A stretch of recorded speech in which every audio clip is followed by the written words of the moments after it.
Good afternoon. Thank you for creating time for us. You are in time for the latest updates. This is the Lunchtime News. My name is Irene Muchuma.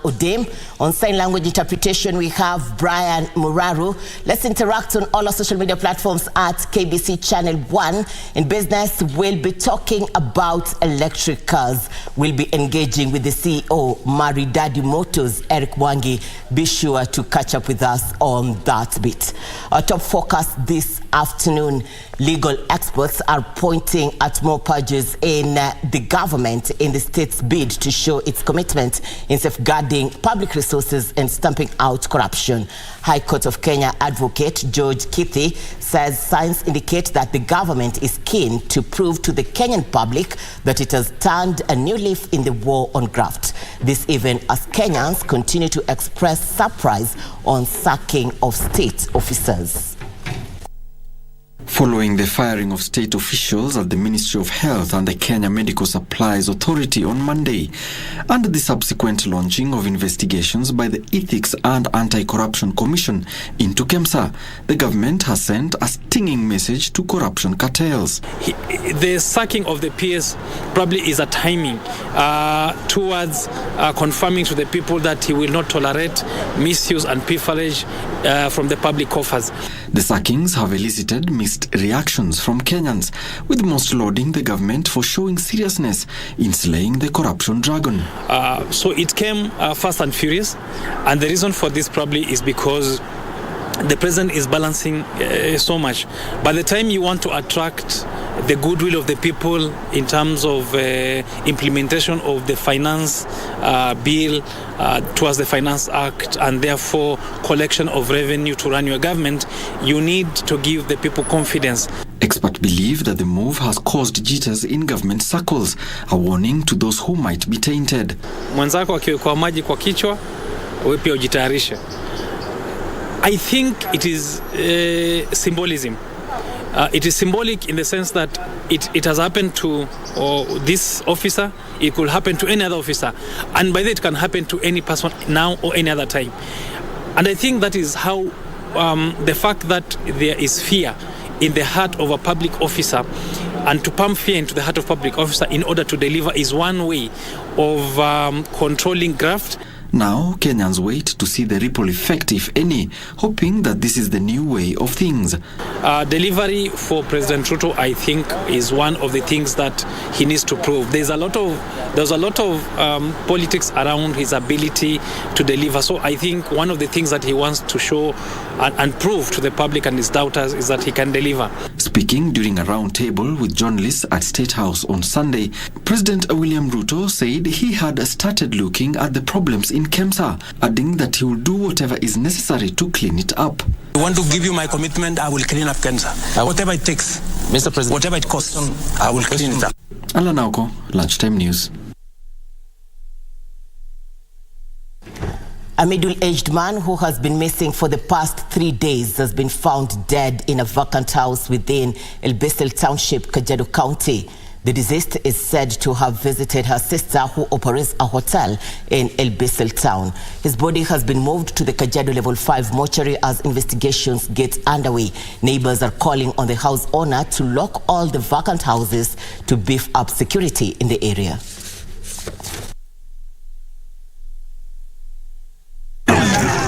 Nyumba ilikuwa wazi, mwenye alihama juzi na akakuja akapata nyumba haijafungwa. Nafikiri akaingia na sasa tukapata watu wameona.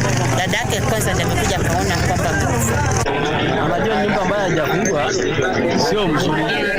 Hata waishi na sakuja jishije kama kuna mtu anategea na sategea auwe.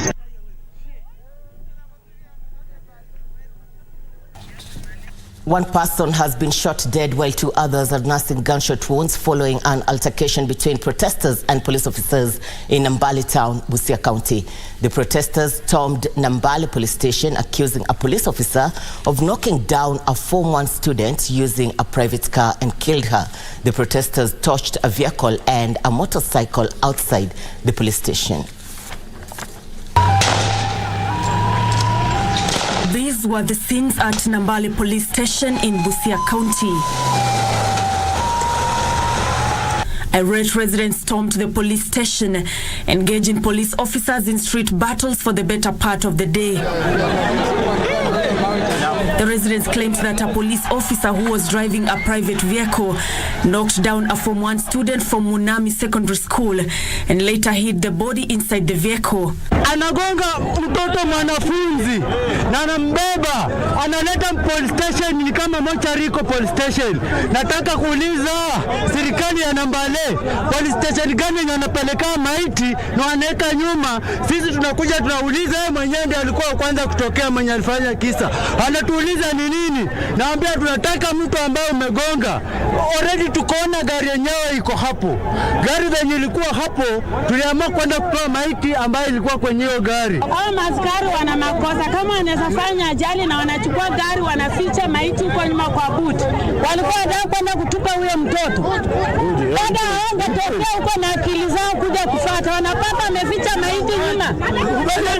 Na gari yao huko nyuma ndio wakachukua mtoto wakatoa gari wakaleta kwa barabara. Hiyo ni vizuri kweli. As the situation escalated, a vehicle and motorcycle believed to belong to police officers at the station were torched.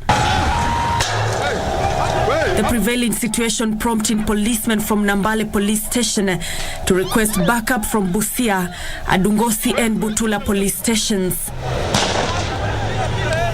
Attempts to disperse the crowds using tear gas canisters were futile. One person was shot dead during the incident, with 2 others left nursing gunshot wounds. The residents who carried the body of the student to the police station demanded that action be taken against the officer involved. Jamaa anaharibu Nambale. Na mimi naomba hata Ruto bwana, cheza kaa wewe, hata kama unaniona cheza kaa wewe, watu wanatuumiza. Wakazi wa hapa tuko na hasira sana. Kama serikali inaweza ajali sisi kama na roho na tafadhali, kama askari kama nimeweza askari, wewe mwenye amegonga ashikwe, wao wengine wanakuchukulia wote hadi mahali hapa. Wasiletee askari wengine. Lakini hii mbona hawachukui hatua? Tena sisi wanatukulisha tear gas. Tunasema kama sisi wakaaji wa Nambale, tafadhali askari sisi kwa tunalipa ushuru ili watulinde sisi. Nancy Okware, Lunchtime News. All right, thank you, Okware, for that report. Human rights activists want the proposed family protection bill shelved. The lobbyists say under the auspices of Kenyan families, Parliament should reject the bill, terming it as fundamentally defective and vague on the emotive issues of lesbian, gay, bisexual, transgender, intersex and asexual LGBTQIA community. Kenyan Families Coalition, through spokesman Martin Lunalo, have poked holes into the proposed family protection bill, terming it fundamentally defective, saying it will set a dangerous precedent. We strongly condemn attempt by a section of Kenyan MPs to hijack and weaponize the family unit for their personal agenda against persons that they disapprove of and whose lifestyle they disagree with. Family means more than just my sexuality and sexual orientation. The human rights lobby group Fattah argues the bill contravenes Article 27 of the Constitution. People believe in what they believe in, and they believe that they believe in as long as they are not justifying inhumanity and they are not justifying infringement of other people's rights. Those beliefs are supposed to be anchored and protected under the Constitution of Kenya. Homa Bay Town legislator Peter Kaluma is the sponsor of the bill, which is yet to be tabled in the National Assembly. It seeks to criminalize homosexuality, same-sex marriages and LGBTQ behaviors. For Lunchtime News, I am Teresa Mutai. Garissa County residents have been encouraged to donate blood to help meet the growing demand in the region. Garissa County woman member of the National Assembly, Amina Siyat, says the county referral hospital needs average of 300 to 350 pints of blood per month. She said expectant women and road accident victims form the biggest segment of patients in need of blood in the regional hospitals. The lawmaker is urging locals to take advantage of the week-long exercise to help those in need.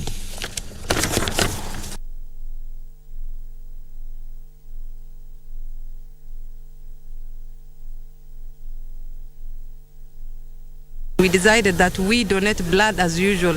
We donate blood every year, twice. Every 6 months, half year, we donate, the next we donate the other one.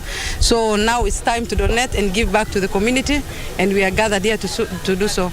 It is high time that we have some blood in the bank so that it can help all of us. Who knows, maybe the Garissa woman or her relative may need the blood, or one of the youth who are standing here may need the blood. So it's a communal thing, and we appreciate everyone on board. I want to tell you people, giving blood to the needy, those people who are sick and needy of it, is a noble idea. It's the best charity every human being and every Muslim can give. Once you give blood, your blood, you give, you get more.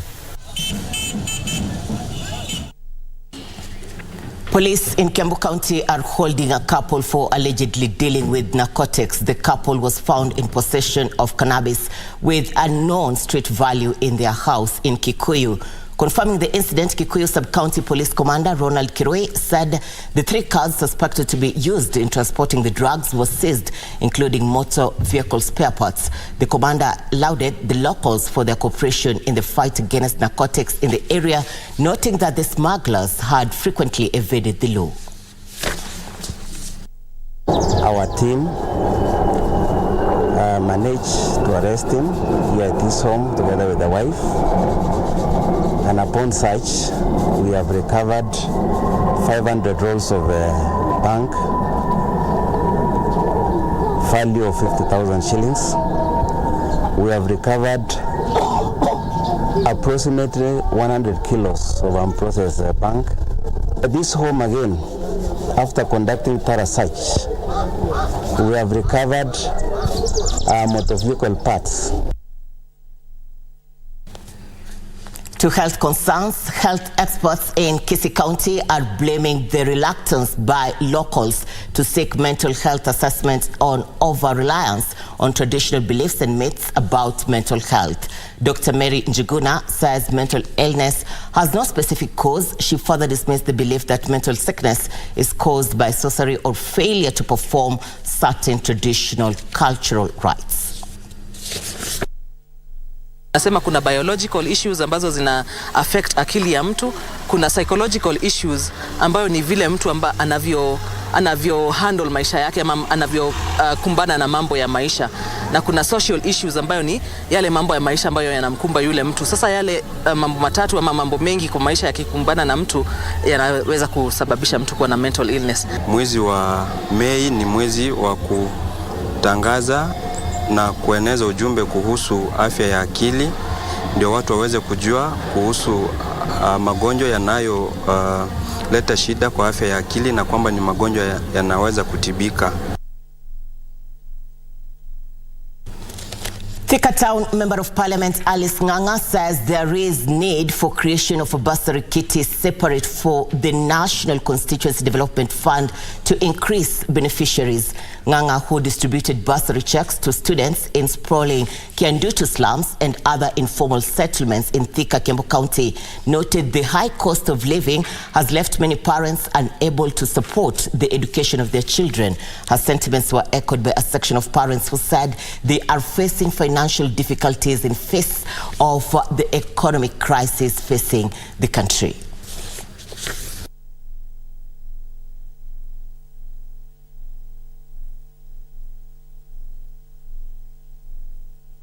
Sema kwamba tumefurahi kwa sababu ya mheshimiwa, kwa sababu amejaribu, hata kama hakuweza vile angependa, amejaribu at least kutafutia kitu. Lakini hiyo bili anasema anasukuma, tunaomba isukume kabisa. Hiyo bili isukume ndio kuwe na yani ground iwe the same. Ningependa hata kama ni basari watusaidie na watupee nini kiwango kikubwa kienye kitatutosha. Hata sisi tupelekage watoto secondary na tunasomeshewa university. Nilikuwa nimenyenyekea na watoto wangu wote 8. Yaani niliwachiliwa na mzee. Mimi nikawa nalea watoto wangu nikiwa peke yangu, na nimefurahia sana juu ya mheshimiwa wetu Alice Nganga juu ya kusikilia watoto wetu. Mimi kule bunge nimepeleka mswada ya kusema all children to be treated equally. All children to be treated equally. Mtoto wa Thika anatritiwa kama mtoto wa Northeastern, ule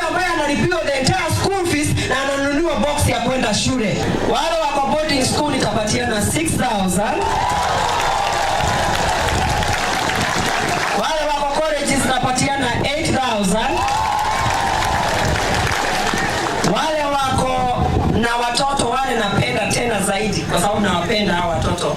Wanaitwa watoto living with disability. They are called our special children. Nao pia nitawapatia 10,000 Kenya shillings. 10,360,000 only. Migori County Police on Monday were forced to stop bodaboda operators from vandalizing a loan facilities center, which they accused of being behind a spate of deaths of their members. Trouble began when an officer from one of the companies that have been offering loans to riders to acquire motorbikes tried to repossess a bike in Migori town. Bodaboda operators in anger ganged up against the officer, accusing him of repossessing motorbikes instead of helping them, and police arrest thugs who have been killing them and stealing the bikes.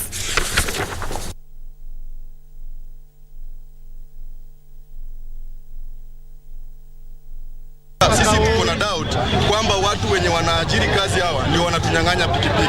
Kwa sababu unalipa pikipiki chafu, unalipa pikipiki na hao ndio wamepewa mpaka system yenye hadi areas zenye uko nazo umebaki nazo. Ukipata umebaki karibu na areas ya 10,000, unapata hiyo pikipiki yako ikikuja kuchukuliwa unapata imeenda. Ukifuata huko uipati. Ukimaliza umebaki na areas unapigiwa faini. Sasa kila mara unapigwa faini na ukikataa kulipa wanakuja kuchukua pikipiki. Ndio maana sisi tuko hapa tunataka haki yetu ya kufanya biashara pikipiki itendekwe.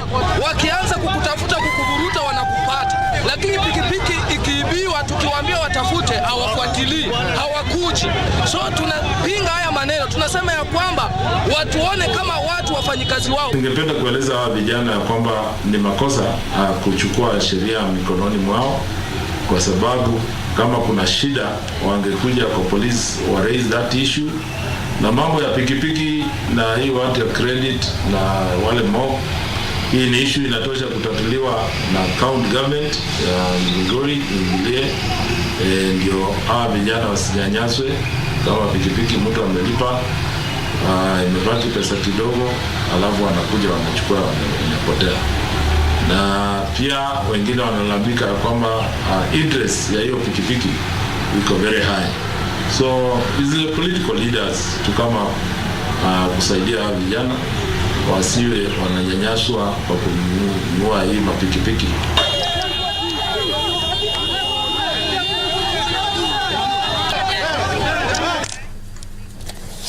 All right, this is a big one. A voter in Kericho has moved to court to seek interpretation of the law on duties of a deputy governor. Richard Kipkemoi, through Advocate Geoffrey, said Governor Eric Mutai performs his duties in violation of the Constitution. In his petition, Kipkemoi said the governor in April assigned executive duties to a county executive committee member when he had travelled contrary to the provisions of the Constitution and County Governments Act. He argues Deputy Governor Engineer Fred Kirui has also been missing in almost all county government functions, raising concern of a possible fallout with the governor. And came into contact with a letter signed by the governor assigning office duties, executive office duties, to a CC member while he was absent. He had traveled abroad for close to 7 to 8 days, and he left such function to a CC against the provisions of the Constitution. When our client came across the document, he sat with it, looked at it, interrogated it, and last week he approached us and asked us for our interpretation, and he finally gave us instructions to file the constitutional petition. Basically, court processes are not bound by timelines, but we expect the court to expedite the process, considering that the outcome of this case is going to have a serious impact. As we speak today, we are expecting a date to be given directions and for all the parties to file their response to the petition. Across the borders, Lieutenant General Abdel Fattah al-Burhan, the military leader of Sudan, has dismissed Anan Ahmed Mohamed Omar from his position as the acting interior minister and police chief. In an announcement, General Burhan appointed Khalid Hassan Moe Al-Din as the new General Director of Police. The dismissal of Anan Ahmed Mohammed Omar was done without providing a specific reason. Prior to this, General Burhan had previously discharged the Central Bank Governor and 2 diplomats from the Foreign Ministry through similar decrees.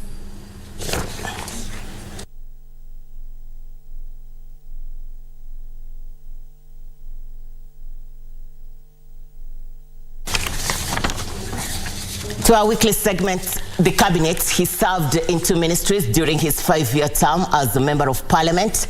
And today we focus on George Mutua Ndoto, who was considered one of President Daniel Arap Moi's appointment in Ukambani at the height of the clamor for return of multi-party politics in Kenya in the late 1980s. Take a look.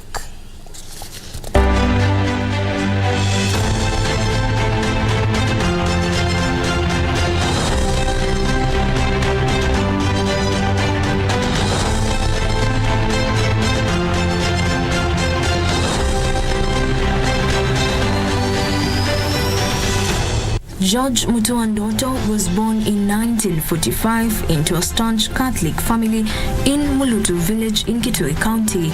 With intent on entering the priesthood, Mutua joined Mwingi Seminary Secondary School after his primary school studies and eventually abandoned his priesthood dreams after completing O-levels. He later joined Nyeri High School for his A-level studies and later proceeded to the University of Nairobi in 1971 to pursue a Bachelor of Arts degree in Political Science. Ndoto joined the public service as a district officer in Pumwani Division of Nairobi and rose through the ranks in the provincial administration, but later joined the Ministry of Finance as Director of External Trade.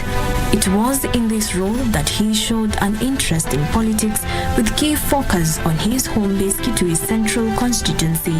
In the general election of 1988, Ndoto was elected to represent Kitui Central in Parliament on a KANU party ticket. After his election, he was then appointed to the cabinet as Arid and Semi-Arid Land First Minister, and later he was to become KANU Kitui Branch Chairman. In 1990, during a cabinet reshuffle, President Moi moved Ndoto to the Ministry of Research, Science and Technology. In 1992, however, Ndoto became one of the many victims of emergent political wind of change that swept through the country, brought about by the clamor for multi-party politics, and lost his Kitui Central seat to Charity Ngilu, who vied on a Democratic Party ticket. In an attempt at political damage control, Ndoto was nominated as an MP between 1992 and 1997. After completing his term as a nominated MP, Ndoto went under the radar. In 2013 general election, he successfully contested the position of Speaker of Kitui County Assembly. In the 2017 general election, through Wiper Democratic Movement, Ndoto was re-elected as Speaker of the County Assembly, stamping his authority on the devolved political space. Jacqueline Masharia for the Cabinet.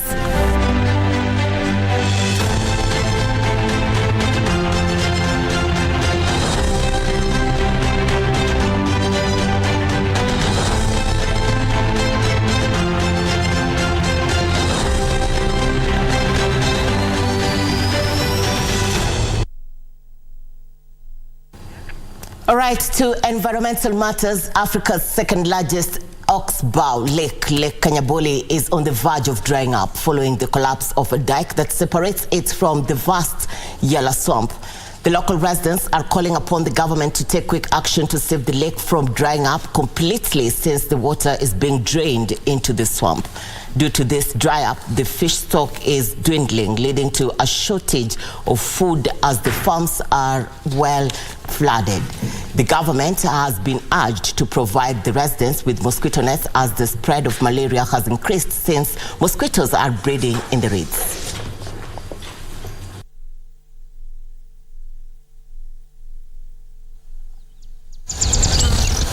not standing here, or it is not stagnant in the swamp. It is finding its way to Lake Victoria. So shortly we'll find that the swamp is dry and the lake also is dry. So quick reaction or intervention should be done to this point where it got broken. Samba yangu meenda yote. Sasa mimi nailia kabisa. Mimi hakuna bwana yangu amekufa zamani. Saidia mimi. Tusaidie maana kuna malaria, kuna umbu wengi mtaani. Maji imeenda, umbu wamejaa, chakula hakuna. Bwanangu alikuwa mvuvi na mvua na maji imeenda yote na samaki wote. Sasa nitakula nini? Tunataka msaada wa mahindi.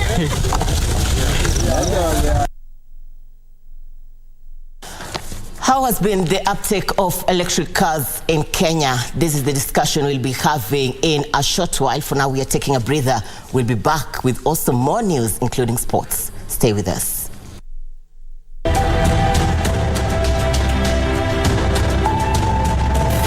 It is imperative that we eliminate the non-tariff barriers, such as prolonged clearing procedures and regulations that have continued to make doing business in East Africa expensive.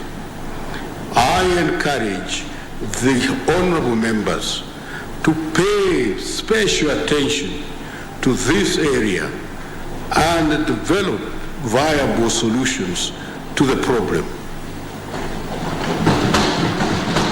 Second, for the East African community to emerge as a competitive trading area, the state of our infrastructure has to be excellent.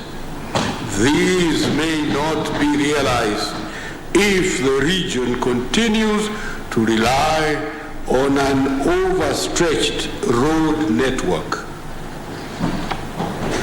Therefore, the state of the railway network, which is outdated and substantially incapacitated, needs to be addressed.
After the dust settled on rigorous campaigns, Kenyans are waiting for elected leaders to deliver on their pledges. Have you used the hustler fund? Will your children sleep hungry when you can borrow 500 or 1,000 shillings and they have some food on the table? So the 500 you're giving me now is my purchasing power has literally been diminished comparing to probably even January or December. But how have the leaders performed so far? In terms of the amount of money that is being disbursed, the minimum being 500 shillings, how do you scorecard that? No, that I'll give it a 2 out of 5. 2 out of 5. 1 out of 5? I'll still give it 5 out of 5. Every week, we bring you an honest assessment of the national and county governments. What is the impact of the Hustlers Fund? There are people who borrow praying they don't have to pay back. For example, they pray that the owner dies. The Scorecard. Every Tuesday at 10 p.m. on KBC Channel 1.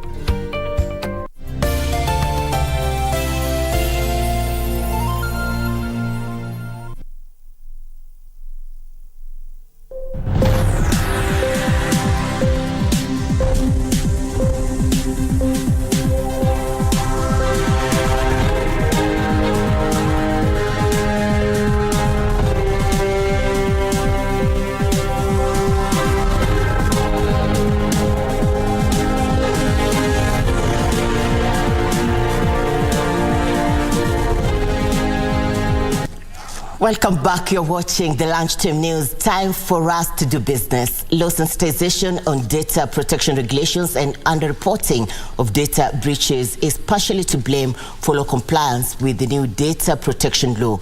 Data Commissioner Immaculate Kasait says the Office of the Data Protection Commission is recruiting personnel as well as training officers to enhance compliance levels.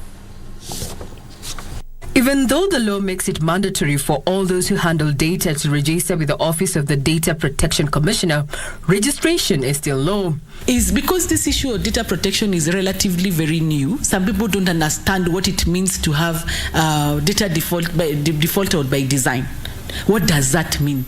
Putting in place safeguards.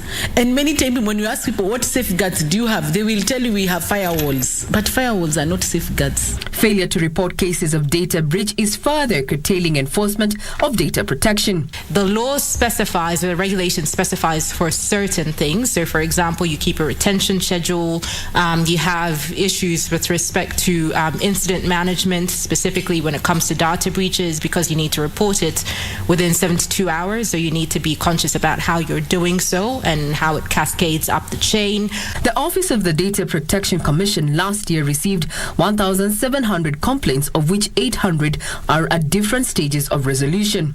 When the public does not know, that is one. Two, companies are not taking precaution because the biggest threat is human. And three, that we are not enforcing for those ones who are not actually adhering to this. Kasait is urging data handlers to adopt best practice and report data breaches whenever they occur. Regina Manyara reporting for Lunchtime News. All right, now to our most interactive bit in this bulletin. We are engaging the CEO at Maridadi Motors, Eric Mwangi. This as we try to understand the uptake of electric cars in Kenya. Many have been wishing to have one, but how soon are we going to have them? Welcome on set. Thank you so much, and thank you for having me. First and foremost, what is the uptake of electric cars in Kenya today? Well, the truth of the matter, Irene, is that the uptake of electric cars in Kenya is very, very low as we speak. So if you were to talk in terms of percentages, like for example at Maridadi Motors, out of every 200 cars we sell, maybe only one of them is going to be electric.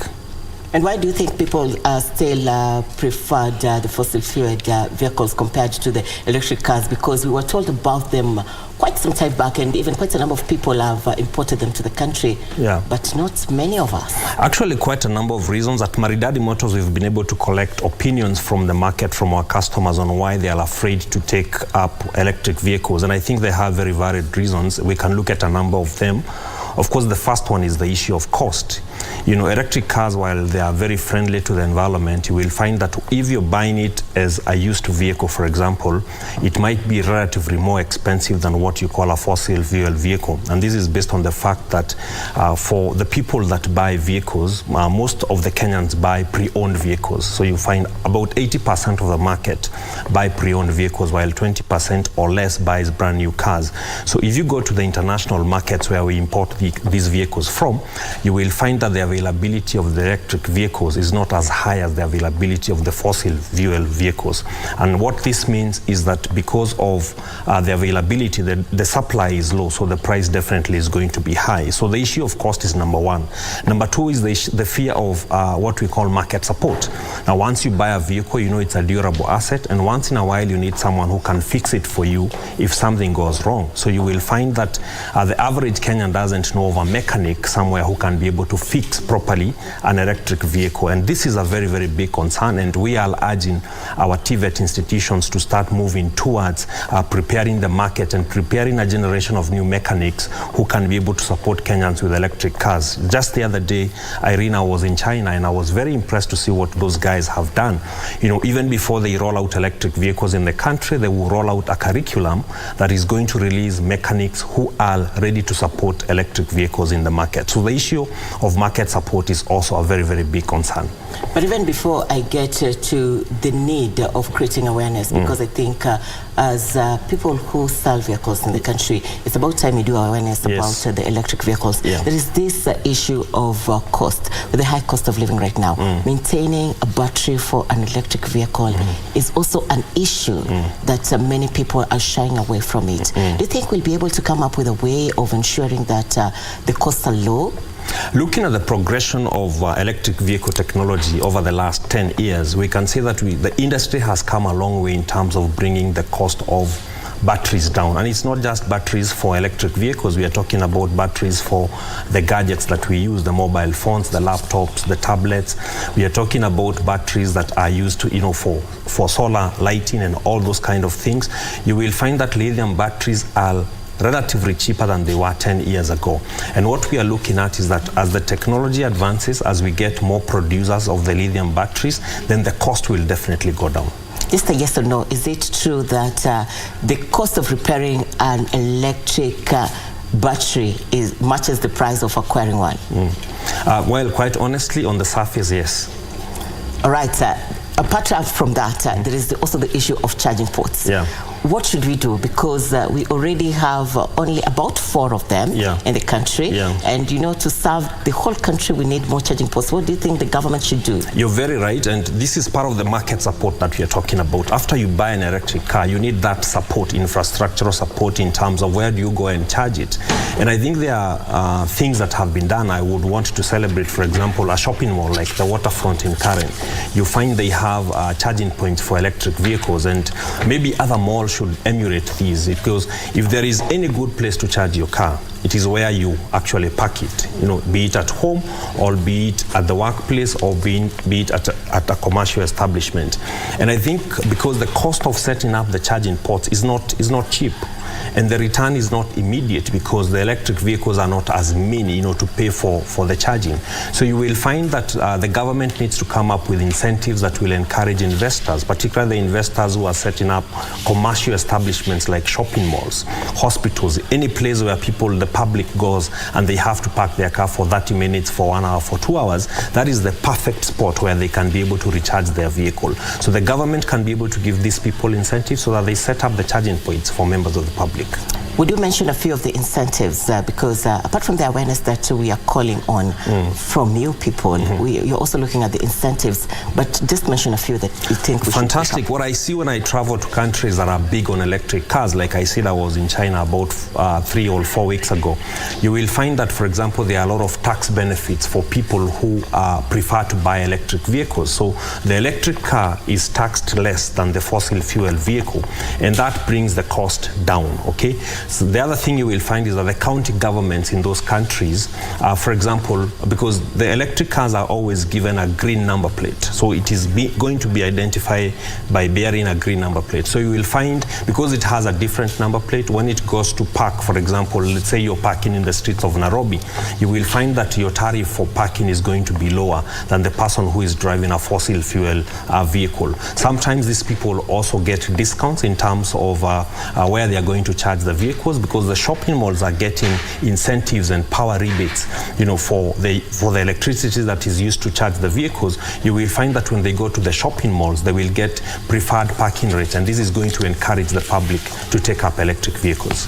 With all these ideas of people switching from fossil fuel cars to electric vehicles, where do you see the country in the next 1 year? Let's not look at the 5 years. Let's look at it in the next 1 year as we come to the end.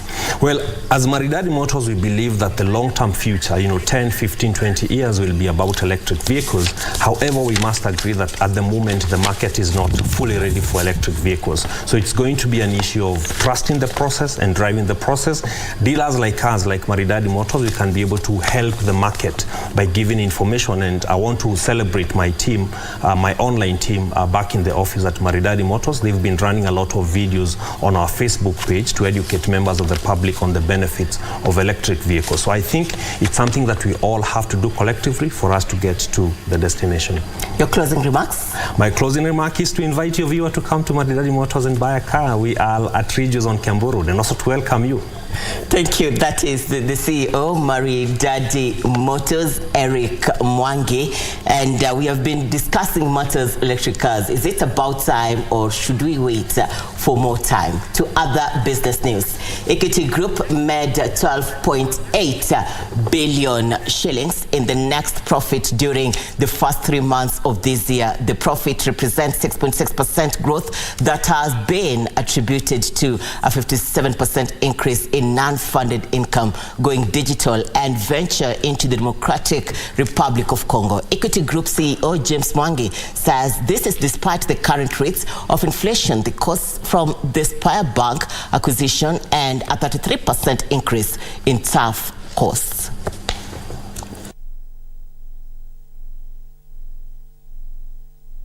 In terms of holding, we can see 26% of our entire loan book is in DRC, and we can see why we said the DRC is bigger than the other subsidiaries put together. We have seen innovation and digitization of the bank peaking to the next level, with 98% of all transactions happening outside the branch. Digital transaction, the pace of growth and digital payments, 171%. So the momentum is building, and is building when the numbers are already, percentages are high. So what it means is that we are headed towards 50, almost 100%. And whether that has to do with the culture or it has to do with the demography, it defines that the changing demography. There has been a shock reducing, and we have seen our NPLs have grown by about 15 billion. That is the effect of the shock that we are going through. Specific sectors, we can count the loans that are in those sectors. But the good thing is the coverage. The NPL coverage is at 88%, and when you add the credit guarantees, it is still above 100 at 115%. 10 out of the existing 14 microfinance banks made losses last year due to stiff competition, mainly from the digital lenders as well as commercial banks. This is according to the latest bank supervision report by the central bank, which indicates that net advances by microfinance banks reduced year on year to 39.3 billion shillings from 40.1 billion shillings in 2021. The latest bank supervision report by the central bank indicates that microfinance sector registered a 4.8% decline in total assets in the year 2022. The total asset as at 31st December 2022 stood at 70.4 billion shillings in comparison to 73.9 billion shillings reported in the year ended 2021.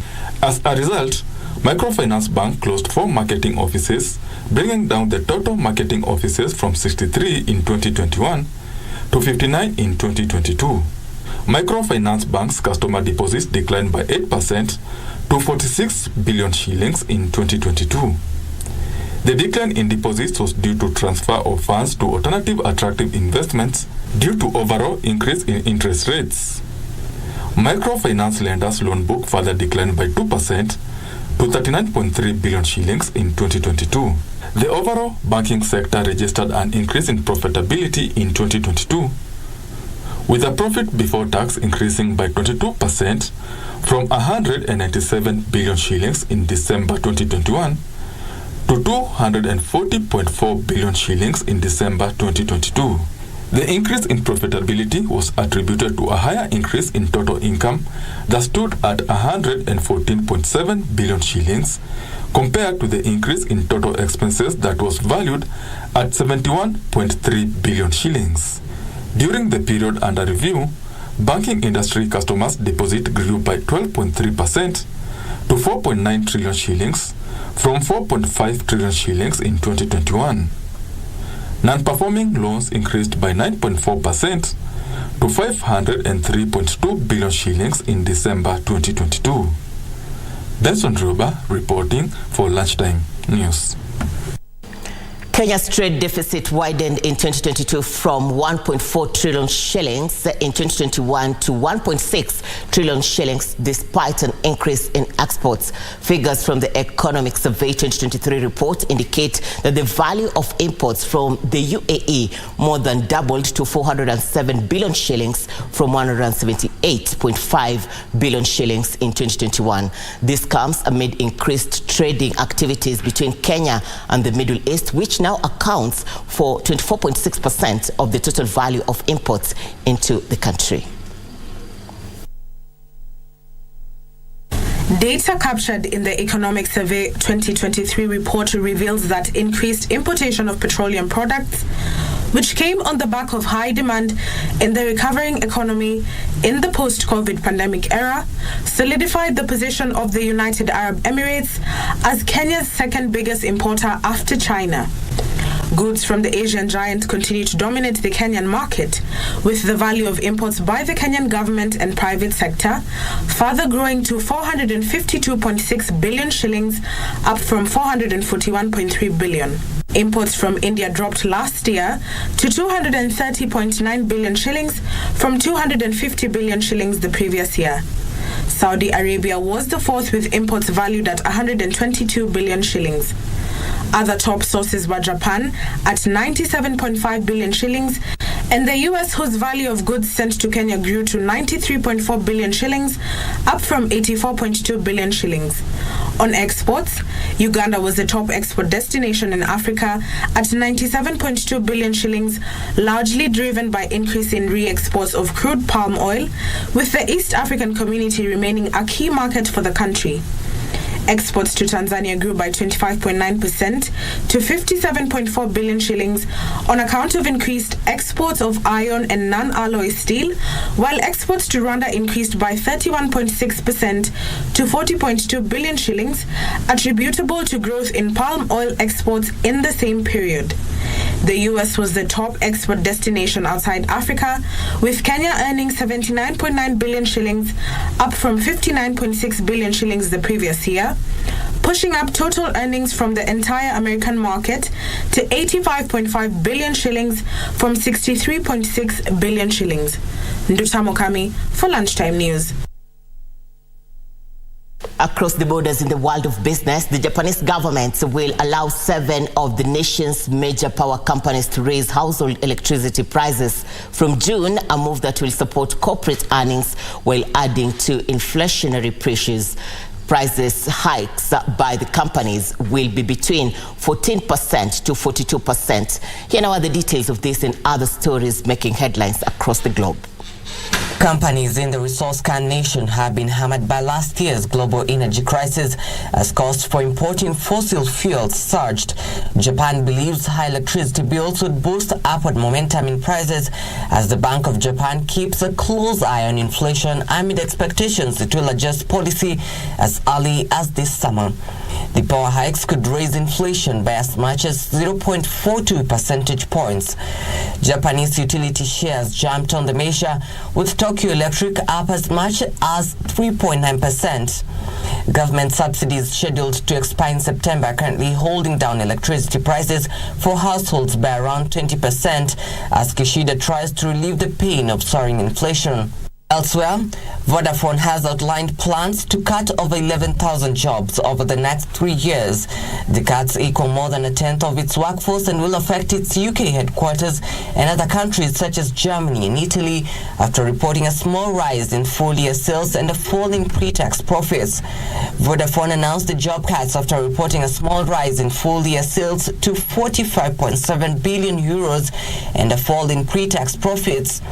The company has forecast earnings to be broadly flat for the current financial year. Vodafone's former boss, Nick Reed, who stepped down in December, had plans to achieve around €1 billion of cost savings at the telecoms firm and signaled that job cuts were likely. Finally, the Polish economy will expand by 0.6% in 2023 and 3% in 2024, the European Bank for Reconstruction and Development has said in its latest forecast.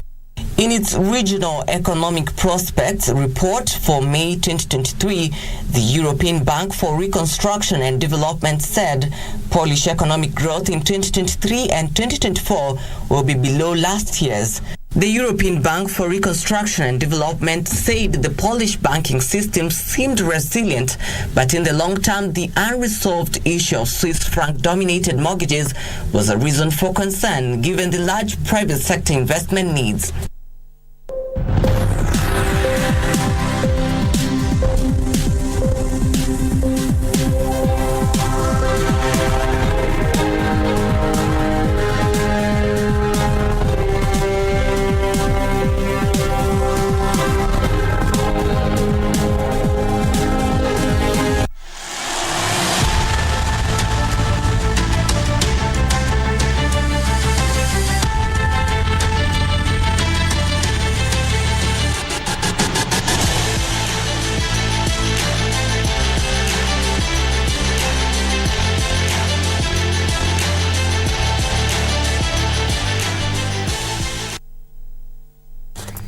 Welcome to Channel 1 Sports News. AC Milan manager Stefano Pioli believes his side can reach the Champions League final despite trailing perennial Nemesis Inter Milan 2-0 after the semi-final first leg. The two teams played the second leg tonight at the San Siro. Missed the first leg due to other injury. Inter are third in Serie A, 5 points ahead of fifth-placed AC Milan, and trying to reach the final for the first time since they were crowned European champions in 2010 under manager Jose Mourinho. Forward Joaquin Correa might feature in tonight's clash after he was taken over at halftime in Inter's 4-0 win over Sassuolo on Saturday. Liverpool brushed aside helpless Leicester 3-0 to maintain their recent winning streak and push the Foxes closer to Premier League relegation. Meanwhile, Real Betis also secured a 3-1 victory over Rayo Vallecano in the Spanish La Liga. Henderson. Curtis Jones with the first half brace and Trent Alexander-Arnold's Tanner on 71-minute eased the visitors to victory as the hosts capitulated to leave staring at a drop. Liverpool now move within a point closer to Manchester United as their late charge for top 4 continue. Meanwhile, Real Betis also secured a 3-1 victory over